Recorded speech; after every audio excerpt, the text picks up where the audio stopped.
एक दिन कराची के एक मोहल्ले में 17 साल का लड़का हारिस सुबह सुबह अपने मोबाइल के साथ छत पर चढ़ गया।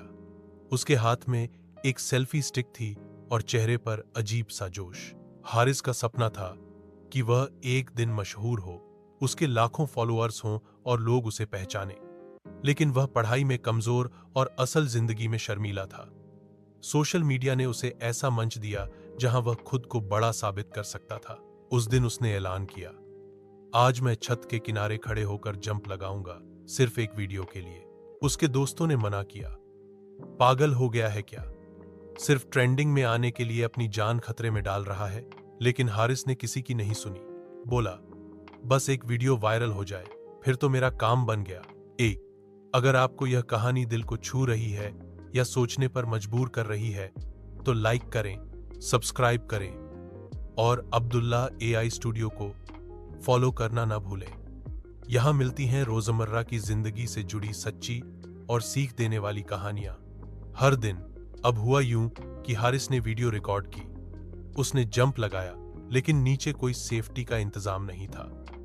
उसकी टांगें जख्मी हो गईं। उसे अस्पताल ले जाया गया। कुछ दिन वह बिस्तर पर पड़ा रहा और उसकी वीडियो को केवल 2000 व्यूज मिले। 2 दिन बाद एक और नई वीडियो वायरल हो गई, किसी और लड़के की।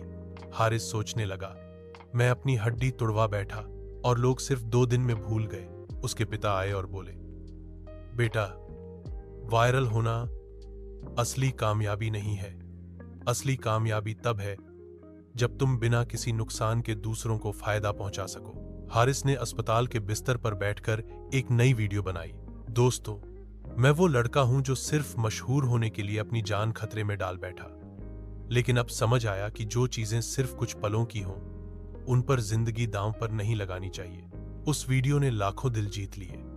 अब हारिस सेफ कंटेंट बनाने लगा और युवाओं को समझाने लगा कि असली ताकत पॉजिटिव सोच में है, न कि बेवकूफी में। तमार सीख, वायरल होने का जुनून हमें कुछ समय की शोहरत तो दे सकता है, लेकिन असली इज्जत तब मिलती है जब हम खुद को और दूसरों को सुरक्षित रखें। सोशल मीडिया पर कुछ भी स्थायी नहीं होता, लेकिन जिंदगी एक बार मिलती है, उसे समझदारी से जिएं। ऐसी और भी सच्ची, सीख देने वाली और मजेदार कहानियों के लिए जुड़े रहें अब्दुल्ला एआई स्टूडियो के साथ, जहां हर दिन मिलती है एक नई सोच, एक नया पैगाम। हाँ,